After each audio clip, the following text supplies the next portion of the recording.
Bonjour et bienvenue sur le plateau télévisé de West Industries. Nous sommes en direct de Rennes Parc Expo dans le cadre de la 7e édition de ce salon de la sous-traitance industrielle, des équipements pour l'industrie et des services à l'industrie. Jusqu'à jeudi, 250 exposants ici réunis au cœur de la Bretagne pour évoquer ensemble les grands sujets qui concernent le secteur industriel. On a l'occasion d'évoquer régulièrement l'ensemble des transitions et notamment les transitions environnementales qui concernent évidemment toutes les entreprises. C'est précisément de ce sujet dont nous allons parler maintenant avec nos trois intervenants. Quelles aides financières pour l'industrie, pour les industriels qui s'engagent dans la transition écologique? Je vous présente nos trois intervenants. Ils sont tous les trois conseillers en transition écologique à la CCI Ille-et-Vilaine. Laurine Mathez, je commence par vous bien entendu, conseillère donc en transition écologique à la CCI, Tanguy Percevaux, conseiller également à la CCI Ille-et-Vilaine, et puis Brieux-le-Bail. Alors vous êtes conseiller RSE et économie circulaire. On est dans le même univers. Vous allez ensemble, tous les trois, alors une équipe de 4 personnes, vous êtes 3 présents sur le plateau, on est presque carton plein, en tout cas pour répondre à toutes les questions que se posent les industriels qui veulent s'engager dans des opérations, dans des investissements relatifs à la transition écologique. Je précise encore que vous faites partie du réseau qui regroupe une bonne dizaine de conseillers comme vous, qui sont au plus près des entreprises, une dizaine de conseillers dans l'ensemble des CCI de la région Bretagne. Je suis une entreprise, je suis un chef d'entreprise industrielle, j'ai un projet. Pourquoi est-ce que je vais venir vous rencontrer à la CCI Brieux? Oui, merci. Aujourd'hui, on est dans un contexte où justement il y a de plus en plus d'incertitudes au niveau des aides financières, mais il y a tout de même beaucoup de dispositifs qui sont ouverts et surtout sur ces thématiques-là du développement durable. Donc, c'est justement aussi très intéressant de les solliciter maintenant, puisqu'il y a aussi on est dans un moment aussi où ça va être le premier arrivé, premier servi. Donc, pour le moment auquel il faut solliciter ces aides, ça va être le plus en amont possible, et c'est l'intérêt aussi de nous solliciter, puisqu'on a développé cette expertise-là sur les aides financières, et donc on peut accompagner les porteurs pour identifier l'éligibilité. Ce qui va être important de retenir et qui va être aussi primordial, c'est de bien avoir en tête l'incitativité. C'est un des seuls points qui va être commun à toutes les aides financières. C'est qu'en fait, il va falloir toujours solliciter l'aide en amont de la signature du premier devis et en amont d'avoir engagé la moindre dépense pour y être éligible. Et c'est donc aussi pour ça que c'est très important de nous contacter en amont pour savoir si on est éligible à des aides avant d'engager des démarches. Alors, il y a plusieurs choses, si je vous suis bien. Il y a effectivement, est-ce que j'ai droit à des aides, à quelles aides j'ai droit, à qui je vais pouvoir. Mais il y a aussi un certain nombre de précautions à prendre quand on s'engage dans un projet et qu'on envisage de solliciter une aide. Vous avez finalement un rôle de porte d'entrée sur ces sujets-là. C'est un peu comme ça que vous vous positionnez? Oui, complètement, ça va être ça. Et justement, on va être en mesure d'accompagner des entreprises dans leurs projets pour aussi identifier les aides qui sont pertinentes et le moment où les solliciter pour garantir l'éligibilité. Tanguy Percevaux, à quel projet vous pouvez apporter votre aide? Quels types de projets sont concernés? Justement, ça peut être vraiment tout type de projet auquel peut être confrontée l'entreprise. Donc, ça peut partir de l'établissement de la stratégie de l'entreprise. Donc, ça peut être des dispositifs pour l'accompagner là-dedans. Sa stratégie RSE, par exemple, ou sa stratégie environnement? Oui, tout à fait, ouais, exactement. Okay. Et puis ensuite, pour vraiment être sûr d'avoir les investissements, etc., qui sont bien adaptés aux conditions de l'entreprise, on va venir aussi proposer des dispositifs de diagnostic et d'études pour être sûr que la solution soit bien capée par rapport aux besoins de l'entreprise. Et ensuite, on va venir proposer des aides en termes de financement et d'investissement pour l'entreprise. Ensuite, une fois qu'elle veut valoriser ce qu'elle a mis en place, disons les solutions vertueuses qu'elle a pu mettre en place d'un point de vue environnemental, on peut venir proposer des solutions et des dispositifs de certification et de labellisation, et jusqu'ensuite de la formation et de la sensibilisation auprès des employés de l'entreprise. Donc, toute la chaîne, finalement, depuis la naissance, l'émergence du projet, jusqu'à son aboutissement, le bilan, la certification. Exactement. Vous pouvez intervenir à tous les échelons. Tout à fait. Et puis après, on a aussi des dispositifs qui sont un peu plus ponctuels. ou bien qui sont un peu plus spécifiques. Et là, ça passe par le biais d'appels à projets. On peut aussi orienter les entreprises là-dessus. Alors là, ce sont des organisations type étatiques ou européennes, par exemple. Exactement, qui qui vont ouvrir publier des appels à projets. Et Ouais. nous, on peut justement référencer ces appels à projets et orienter les entreprises en fonction des critères, voir si elles répondent bien aux critères de l'appel à projet en question et l'orienter là-dessus. Alors, des aides nombreuses, vous nous avez dit, des appels à projets, nombreux aussi, on l'imagine. On a l'impression qu'il y a une forêt de dispositifs, d'aides, de solutions envisageables. Laurine, est-ce que à la CCI, vous avez cette vision panoramique, finalement, de l'ensemble du sujet? Oui, vous le disiez, on a justement essayé de les répertorier. C'est un peu un gros travail. Il y en a plus de 80 sur le territoire en aide permanente. Et bon, pour essayer de décortiquer un peu le sujet, si je peux expliquer un peu, il y a notamment l'ADEME qui est un des plus gros pourvoyeurs sur les aires de la transition écologique. Donc l'ADEME, c'est l'Agence de la transition écologique en France, qui d'ailleurs va parler cet après-midi, il me semble, aussi sur ces thématiques. Notamment l'ADEME va couvrir deux grosses thématiques. La première, c'est tout ce qui va être énergie, décarbonation.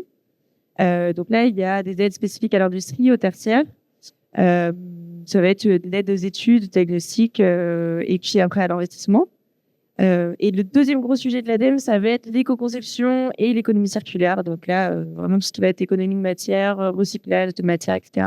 Donc ça, c'est vraiment les deux grandes thématiques sur lesquelles, voilà, si on a des projets, il faut penser à ça. Et puis après, sur l'eau aussi, on a l'agence de l'eau qui permet de financer des sujets d'économie d'eau et de qualité de l'eau aussi.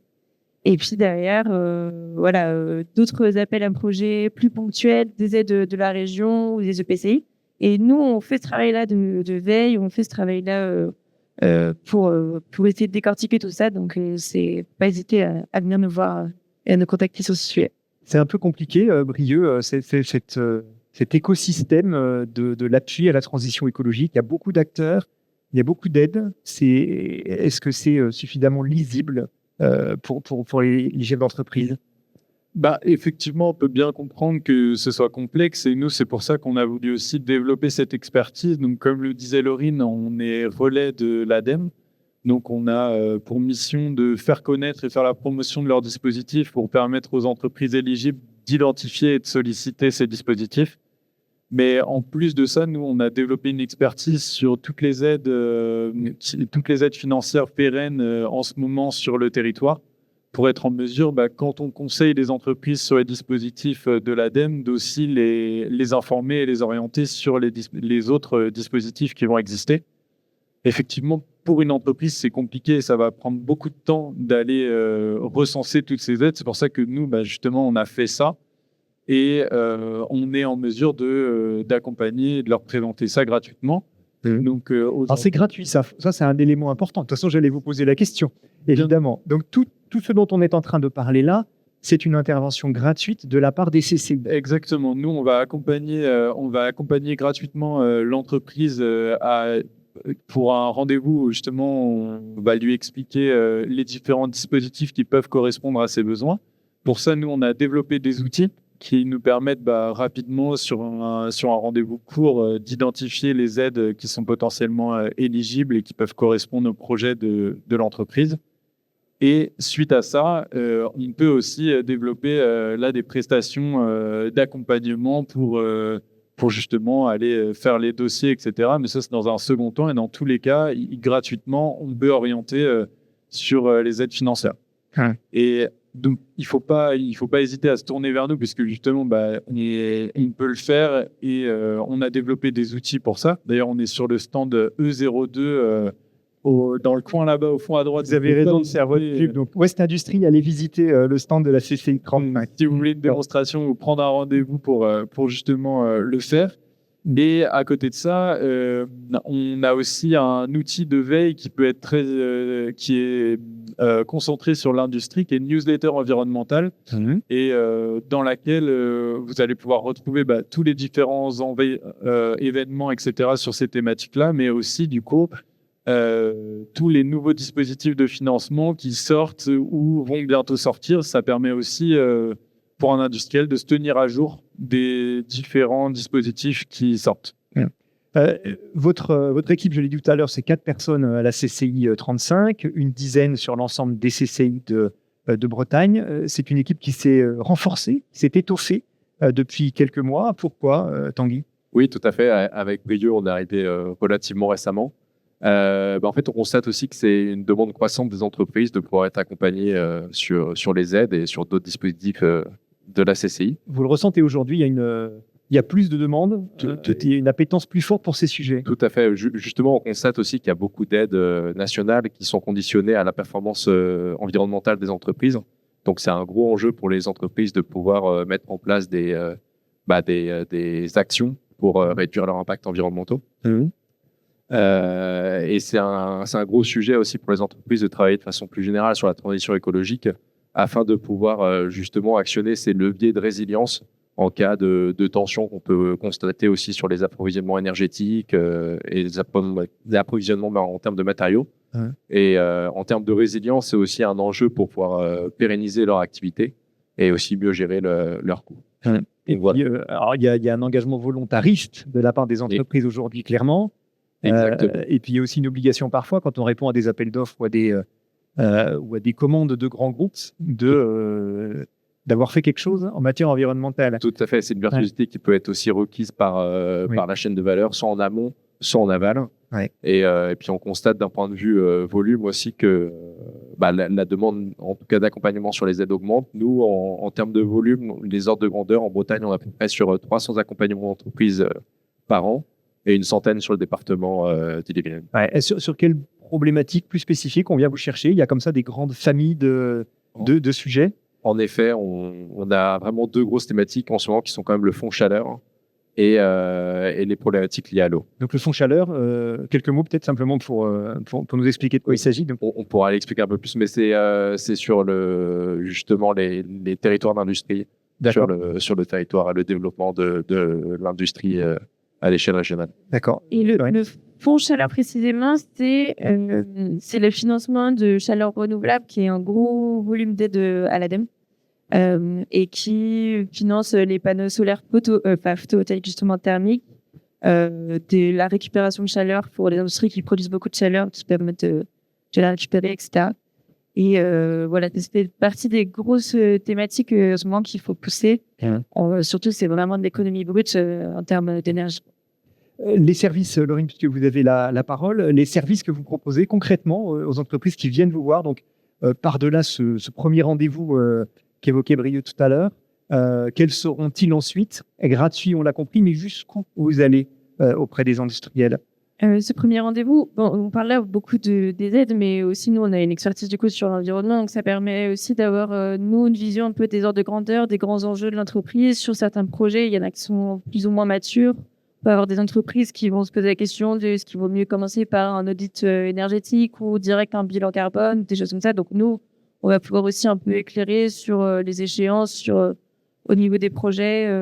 Est-ce que vaut mieux commencer par, quel premier pas il faut faire ? Parce que des fois aussi, on a des entreprises qui viennent directement avec des projets d'investissement, mais c'est vrai que dans certaines aides, il faut quand même commencer par prendre un peu de hauteur et faire des diagnostics. Donc nous, on apporte ça. On apporte bien sûr les dispositifs financiers qui vont avec. Et après, en fonction des dossiers, s'il faut vraiment compléter des dossiers qui peuvent être un peu lourds, fonds vert, fonds chaleur, etc., on va se reposer sur tout un réseau aussi de relais territoriaux qu'on connaît bien, des spécialistes par exemple Atlassian pour le solaire, enfin des choses comme ça. Donc on se repose aussi sur d'autres relais plus techniques. Et puis derrière, s'il y a un dépôt de dossiers d'aide plus complexe qui demande plusieurs jours de prestations, là on va avoir aussi des conseillers de financement qui vont pouvoir, peut-être que ça va être des prestations facturées à ce niveau-là. Mais voilà, on va accompagner jusqu'au bout du projet, peut-être en s'appuyant sur d'autres personnes. En passant le relais quand il le faut à des bureaux d'études, à des spécialistes. Votre souci en tant que CCI étant naturellement de faire fonctionner tout l'écosystème des professionnels du territoire. Oui, puis même des relais du coup institutionnels aussi. Ça peut être aussi, ça peut être des bureaux d'études, ça peut être tout un réseau autour de nous. Alors, ce que j'apprécie sur ce plateau, c'est qu'on puisse parler de choses très concrètes, y compris de donner des exemples d'entreprises qui ont fait appel à vos services ou font appel en ce moment à vos services et que vous nous fassiez un petit retour d'expérience sur ces entreprises, sur ces cas concrets. On va commencer avec vous, Brieux. Est-ce qu'il y a un cas d'entreprise qui vous a particulièrement marqué ou que vous avez jugé particulièrement intéressant? Oui, tout à fait. Typiquement sur le fond chaleur, on en parlait. J'ai été sollicité le mois dernier par donc un industriel de la cosmétique qui a une entreprise d'à peu près 150 personnes et qui avait un projet de rénovation de toute sa partie tertiaire de bureaux. Donc ça faisait moins de 1000 mètres carrés, donc c'était pas soumis au décret tertiaire. Et dans ce cadre-là, en ayant justement ce rendez-vous pour identifier les différentes aides, on a vu que c'était possible à la fois sur l'étude de faisabilité l'étude de faisabilité l'étude d'opportunité avait été réalisée. Oui. Et ensuite, il restait à faire une étude de faisabilité sur laquelle il y avait la possibilité justement de solliciter du fonds chaleur. Et là, l'entreprise était éligible jusqu'à 70% de son investissement de financement pour justement l'investissement dans l'étude. Et ensuite, pour la partie investissement pour réaliser les travaux, il y avait aussi une éligibilité jusqu'à 55%. Donc, ça permettait à l'entreprise de lever des fonds, de solliciter les fonds publics pour plus de la moitié de tous les investissements à venir pour rénover cette partie tertiaire, donc sous condition d'atteindre des objectifs ambitieux au niveau environnemental, confort d'usage, énergie renouvelable, mais ce qui était très intéressant et plus que largement financé justement par ces aides publiques. Et donc, c'est des aides conditionnées, hein. C'est des aides conditionnées au succès de l'opération. À la réalisation, bien sûr, et au succès à l'atteinte de, là en l'occurrence, 40% d'économie d'énergie, sachant que, puisque c'est des travaux qui allaient être réalisés dans tous les cas, le fait de rehausser le curseur d'économie d'énergie pour toucher 70% d'aide sur une étude de faisabilité, puis 55% sur des investissements, c'est complètement cohérent et l'entreprise est plus que gagnante à faire cet effort supplémentaire. Et par rapport à ce que je disais aussi sur le fait de ne pas hésiter à nous solliciter le plus en amont possible des projets, c'est que là, l'entreprise avait par contre réalisé déjà son étude d'opportunité avant de nous contacter.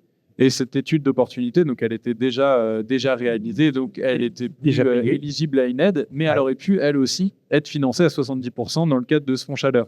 Donc ça, d'où l'intérêt de vous consulter le plus vite possible, en tout cas en amont de tout projet finalement. Exactement. Alors c'est une entreprise, vous nous avez dit, qui est entrée en contact avec vous le mois dernier.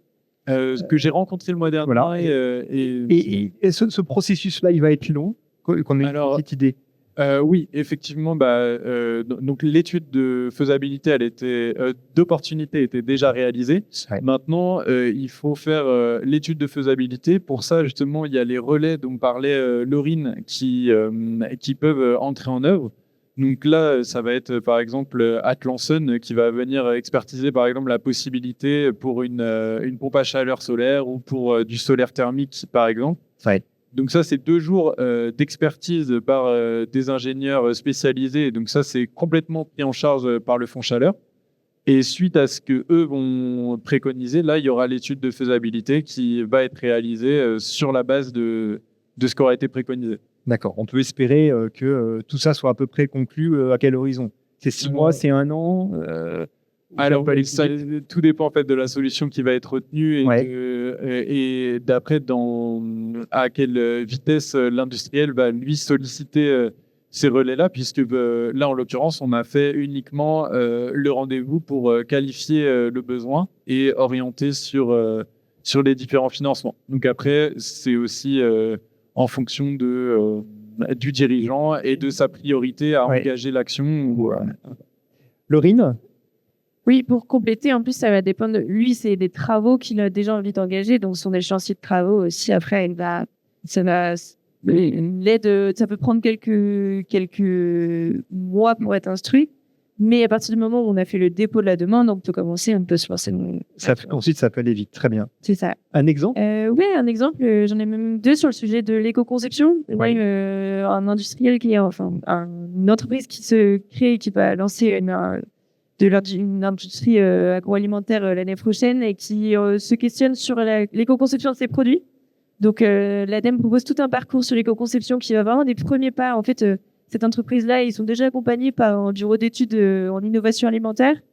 Et du coup, ils financent une étude globale sur leur impact produit. Donc, ça, c'est assez intéressant. Et puis, ils veulent continuer tout le parcours une fois qu'on a fait on appelle ça les premiers pas en éco-conception. Après, on peut aller sur des études plus complètes.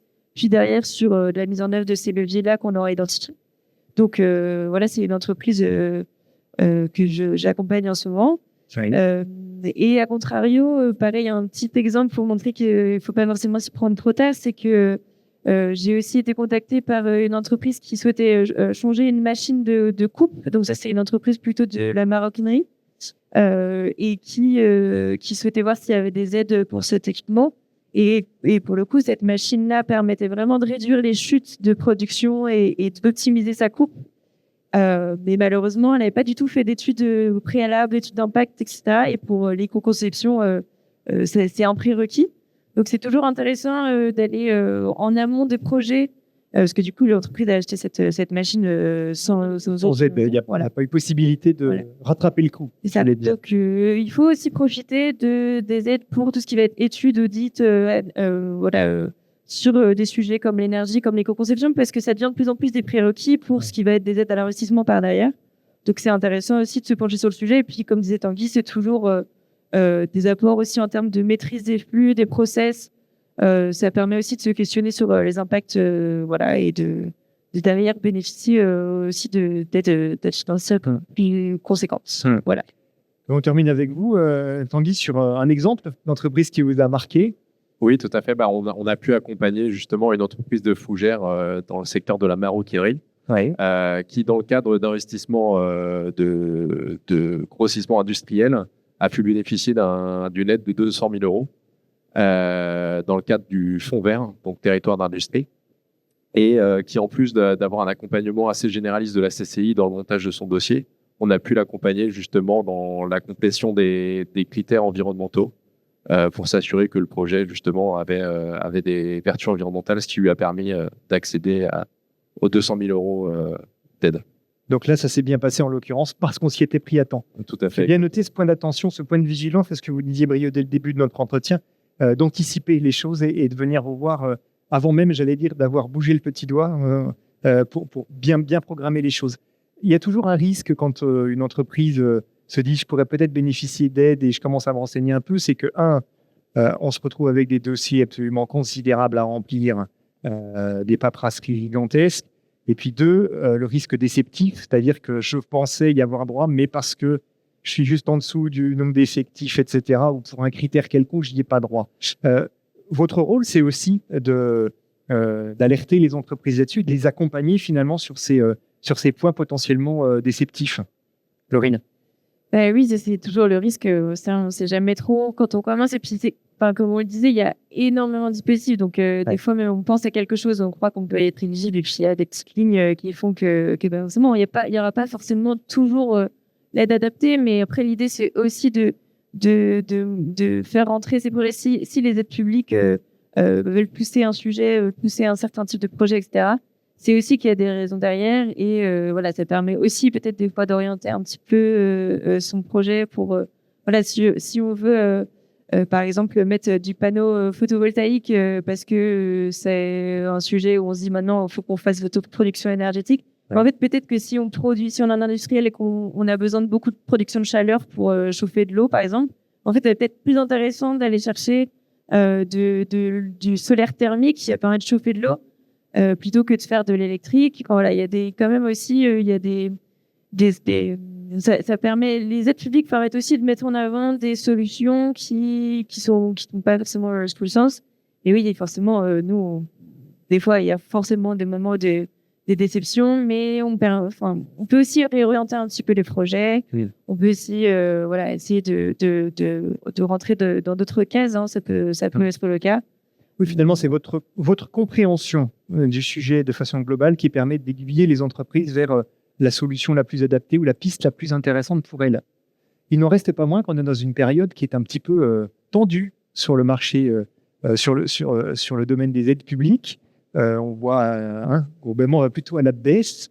Alors, est-ce que ça veut dire que vous allez, dans les 80 aides que vous connaissez, que vous supervisez un petit peu, on va aller plutôt vers une diminution, une raréfaction des aides publiques. Et puis, il y avait cet élément que vous évoquiez tout à l'heure, Brieux, également, ce point d'attention, qu'il y a un certain nombre d'aides qui sont fléchées dans le temps et limitées dans le temps. Donc, quid de ce qui va se passer cette année, l'année prochaine ou à 2 ans? Ce qu'on observe, c'est qu'il n'y a pas forcément des grosses baisses dans les enveloppes pour l'instant, mais on a moins en moins de visibilité sur du long terme. Et par contre, ce qui est maintenu, voire ce qui augmente parfois, c'est les intensités, donc les taux d'aide. On a des fois, sur l'eau, par exemple, là, on est remonté sur des aides à la sobriété jusqu'à 70%. Donc, on voit qu'il y a un phénomène qui est à la fois des enveloppes qui soit sont un peu dans l'incertitude, soit baissent un petit peu, parce qu'effectivement, on est tous sur des restrictions de budget au niveau d'Argentine. Mais du coup, les intensités sont quand même à peu près maintenus.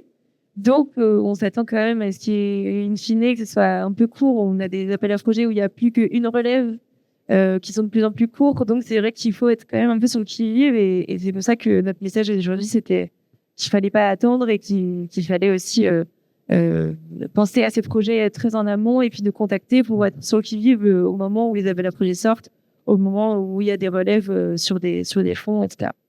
Bah écoutez, merci beaucoup. Merci à tous les trois. Donc, Laurine Mathez, Tanguy Percevaux et Brieux Lebaille pour vos éclairages sur cette offre des aides. On l'a compris, elle est importante. Il y a un grand nombre d'aides avec des taux d'intervention qui sont très significatifs pour un certain nombre de projets. Donc, le message est clair. Ne ratez pas le coche de ces aides à la transition écologique. Merci à tous les trois. Bonne journée et bon salon. Merci.